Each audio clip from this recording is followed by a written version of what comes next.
strengthening participation. Naasa mong likod, taas kayo.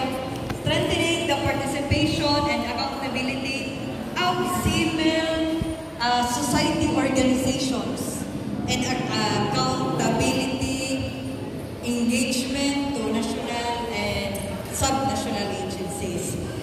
Ang among tumong, una na kami karon si Mangkit, ako, si Sir Alvin, si Roland, being the President sa Ilocos People's Council,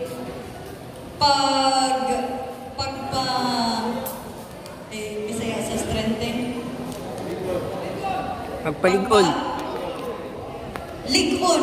Pagpalig-on sa mga asosasyon diri sa Ilocos. Lig-on na kaayo kay 91. Lig-on na kaayo.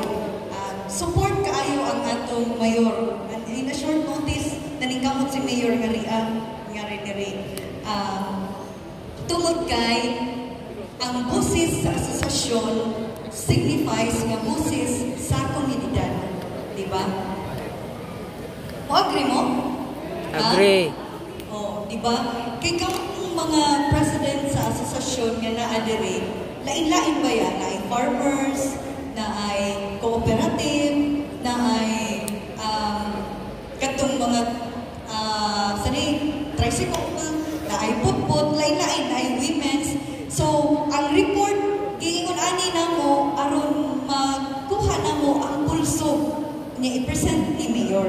Kaya para ma-appeal siya sa agenda pohon o pag-craft sa annual investment plan. Kaya kung sa may gamit nga, kung naatay daghang asosasyon, ingon tag 100 ka asosasyon ang accredited, pero dili di ay madumog ang buses. So, wala gihapon, no? Ang purpose, nga naata diri ipatawag ang magkalain-lain nga asosasyon aron makuha ang pulso, makuha ang inyong mga panginahanglan, dili man ingon nga i-promise na mo nga mahatag dayon ini kasunod tuig. Ayaw mi butang sa Facebook ha.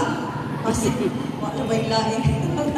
Resort yung mga reklamo at dayon sa Facebook. Tawag-tawag o kasimple. Yang pliti-pliti.